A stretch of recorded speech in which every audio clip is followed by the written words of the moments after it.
Assalamualaikum warahmatullahi wabarakatuh. Saya Susi Wulandari, NIM 1902 10041, jurusan Pendidikan Anak Usia Dini UIN Araniri, Banda Aceh. Kali ini saya akan menjawab beberapa pertanyaan yang diajukan oleh dosen Bu Gracia Mandira MPD guna memenuhi tugas UTS mata kuliah pengembangan kurikulum Nahdlatul Atfal. Oke, baik. Langsung saja pada pertanyaan pertama.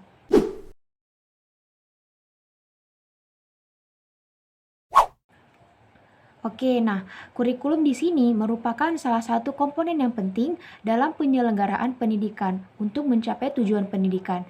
Jadi, kurikulum adalah rencana dan pengaturan mengenai tujuan, isi bahan, pelajaran, serta metode yang digunakan sebagai pedoman dalam kegiatan proses belajar mengajar untuk mencapai tujuan pendidikan. Nah, kurikulum juga merupakan jantung pendidikan. Kurikulum mempunyai kedudukan yang sangat penting dalam pendidikan karena kurikulumlah yang mengatur dan mengarahkan agar tujuan pendidikan itu dapat tercapai dan tidak melenceng dari tujuan yang telah direncanakan. Selain itu, kurikulum juga sebagai pedoman dalam proses belajar mengajar.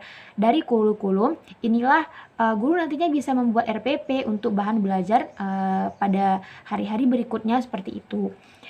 Oke, selanjutnya pertanyaan yang kedua.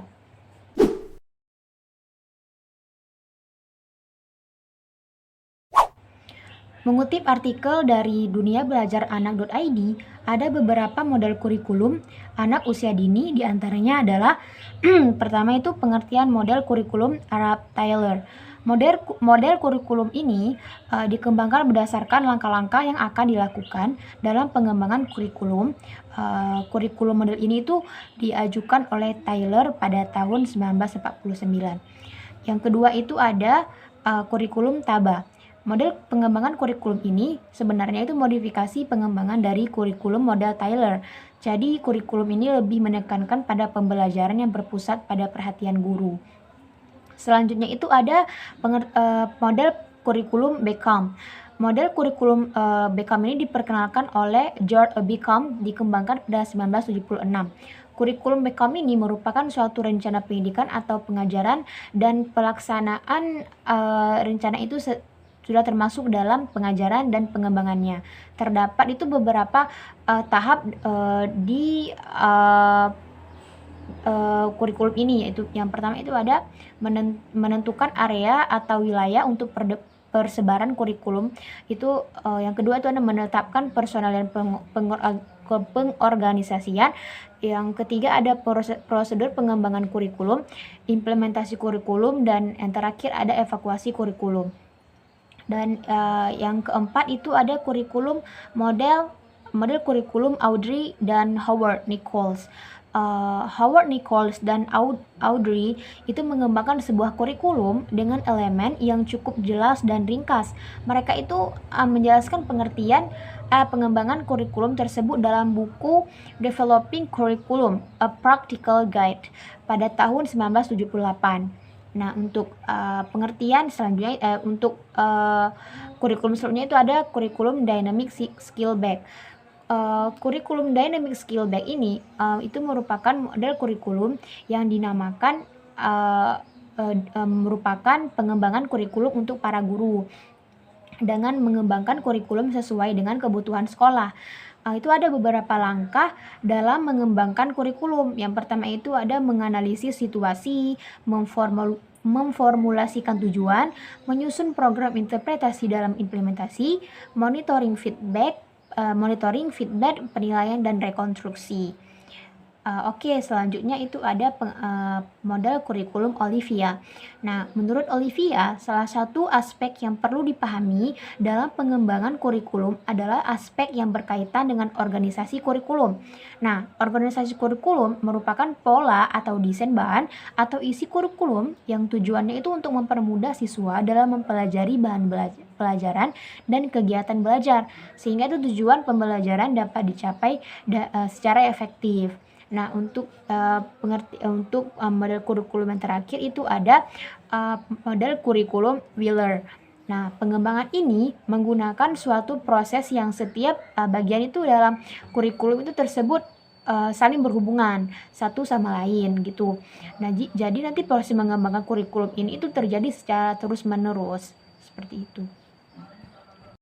Oke, kita lanjut pertanyaan yang ketiga.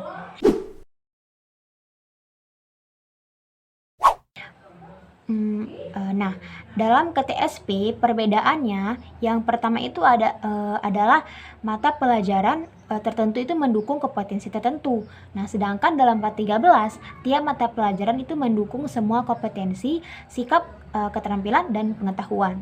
Dan yang kedua itu ada dalam KTSP itu mata pelajaran dirancang berdasarkan itu berdiri sendiri nih dan memiliki kompetensi dasar sendiri. Sedangkan K13 itu mata pelajaran dirancang terkait satu dengan yang lain dan memiliki kompetensi dasar yang diikat oleh kompetensi inti tiap kelas gitu. Nah, untuk yang ketiga, dalam KTSP bahasa Indonesia itu sejajar dengan mapel lain, sedangkan K13 itu bahasa Indonesianya sebagai penghela mapel lain gitu. Jadi sikap dan keterampilan berbahasa. Dan yang keempat itu ada dalam KTSP, tiap mata pelajaran itu diajarkan dengan pendekatan berbeda. Nah, sedangkan K13 itu semua mata pelajaran itu diajarkan dengan pendekatan yang sama. Nah, saintifik itu pendekatan saintifik ya. Jadi itu ada melalui mengamati, menanya, mengumpulkan informasi, mengasosiasi dan mengkomunikasikan. Dan itu kita kenal sebagai 5M. Dan yang kelima itu ada dalam KTSP, tiap jenis konten pembelajaran diajarkan terpisah. Nah, sedangkan K13 itu bermacam-macam jenis konten pembelajaran itu diajarkan terkait dan terpadu satu sama lain gitu ya. Konten ilmu pengetahuan itu diintegrasikan dan dijadikan penggerak konten pembelajaran lainnya gitu. Dan yang keenam itu ada jika dalam KTSP bahasa Indonesia sebagai pengetahuan, sedangkan itu dalam K13 itu bahasa Indonesia sebagai alat komunikasi dan carrier of knowledge. Jadi tidak heran ya sekarang itu semua sekolah mewajibkan untuk siswanya berbahasa Indonesia dalam proses belajar mengajar gitu. Nah, untuk persamaannya sendiri itu kurikulum 2006 atau KTSP dan kurikulum 2013 atau K13 itu sama-sama menampilkan teks sebagai butir-butir KD gitu ya. Dan yang kedua itu ada unsur struktur kurikulumnya baik pada KTSP atau K13 itu sama-sama dibuat atau dirancang oleh pemerintah, tepatnya oleh Depdiknas. Jadi itu tidak dirancang sendiri.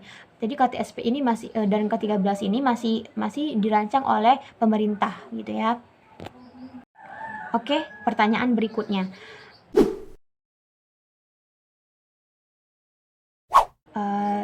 Tujuan pengembangan kurikulum menurut Catherine dan Ellen adalah untuk mengoptimalkan perkembangan anak secara menyeluruh gitu ya, serta terjadinya komunikasi interaktif. Kurikulum bagi anak usia dini itu haruslah memfokuskan pada perkembangan yang optimal pada seorang anak melalui lingkungan sekitarnya yang dapat menggali berbagai potensi tersebut melalui permainan serta hubungan dengan orang tua atau orang dewasa lainnya.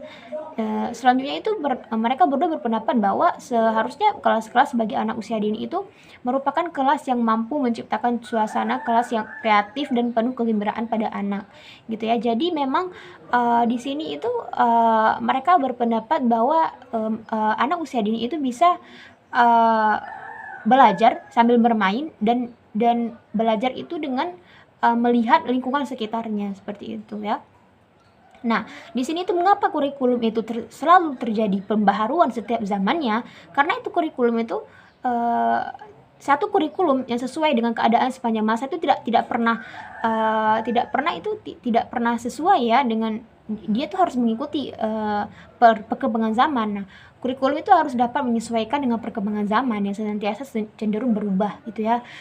Pembaharuan kurikulum itu perlu dilakukan mengingat kurikulum itu sebagai alat untuk mencapai tujuan harus menyesuaikan dengan perkembangan masyarakat yang senantiasa berubah dan terus berlangsung gitu.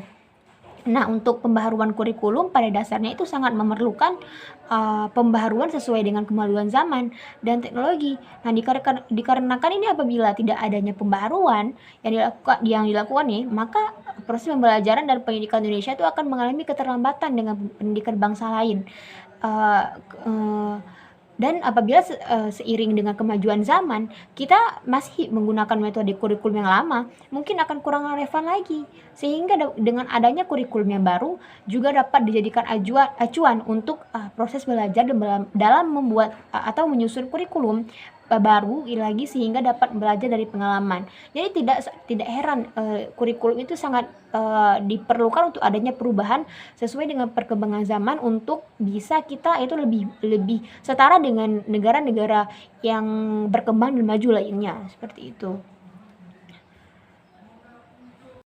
Nah, berikutnya itu ada pertanyaan kelima.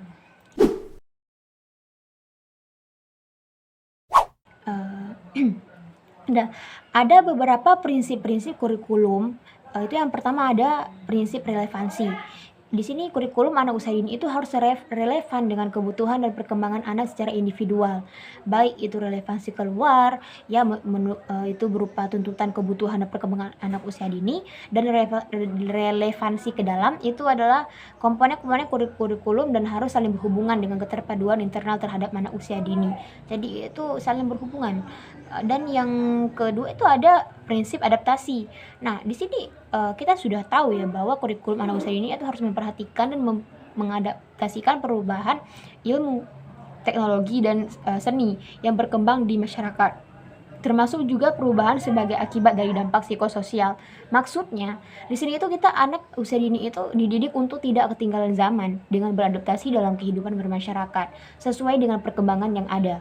Jadi mereka nantinya terus berkarya, terus melihat apa perubahan zaman pada yang akan datang pada di masa depan gitu ya.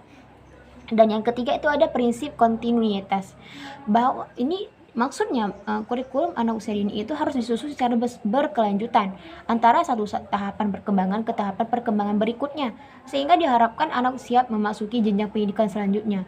Intinya dalam kontinuitas ini adalah kelanjutan atau kesinambungan, sebab belajar anak usia dini itu berlangsung secara berkelanjutan ya, agar mencapai tujuan sesuai kurikulum yang diinginkan. Nanti ini bisa ketika dia lulus TK, dia itu bisa sedikit lebih tahu bagaimana kehidupan yang akan dijalani pada saat dia memasuki SD atau MIN gitu ya. Yang keempat ada prinsip fleksibilitas. Nah, di sini maksudnya itu kurikulum anak usia itu harus dipahami, dipergunakan dan dikembangkan secara luas sesuai dengan keunikan dan kebutuhan anak serta kondisi di mana pendidikan itu berlangsung gitu ya. Maksudnya itu yaitu kurikulum harus berbobot, solid, tetapi pada pelaksanaannya memungkinkan terjadinya penyesuaian dengan anak usia dini. Nah, tidak hanya melihat bagaimana prinsip itu sendiri, tapi itu juga menyesuaikan bagaimana anak-anak tersebut, perkembangan yang ada pada diri anak tersebut gitu ya. Nah, yang kelima itu ada prinsip kepraktisan dan akseptabilitas. Ini di sini maksudnya adalah anak usia dini itu harus dapat memberikan kemudahan bagi kurikulum ini harus dapat memiliki kemudahan untuk anak usia dini gitu ya, bagi baik dalam proses pembelajaran ataupun dalam proses bermain nantinya. Nah, biasanya itu bisa juga disebut efisien gitu ya, dengan biaya kegiatan yang murah dapat dilaksanakan dengan mudah kepada anak usia dini. Tidak hanya dengan menggunakan APE yang mahal, tapi juga bisa dibuat dengan tradisional kok. Jadi itu anak bisa semua aspek perkembangan anak itu akan bisa terkembang gitu ya, akan bisa tersalurkan gitu. Nah, yang keenam itu ada prinsip kelayakan. Nah, bahwa di sini kurikulum anak usia dini itu harus menunjukkan kelayakan dan keberpihakan pada anak usia dini. Nah, jika kurikulum sudah menunjukkan kelayakan, maka akan mencapai keberhasilan yang tinggi baik segi kuantitas maupun kualitas gitu ya. Jadi di sini itu kurikulum ya harus layak dong untuk anak usia dini, bukan tidak memberatkan gitu ya, sesuai dengan kemampuan dan bakat dari anak usia dini tersebut gitu. Dan yang ketujuh, prinsip akuntabilitas.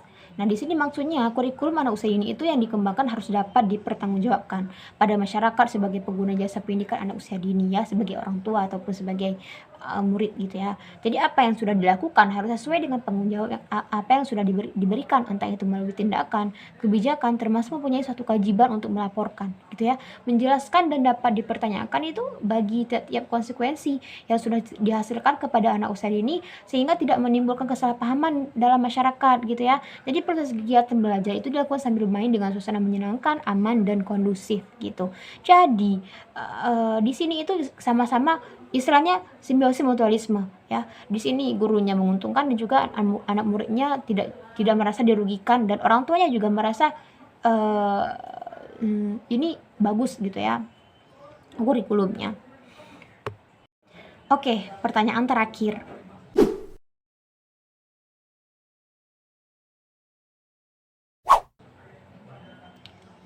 Jika misalnya ditanya seperti ini, jelas masih menerawang.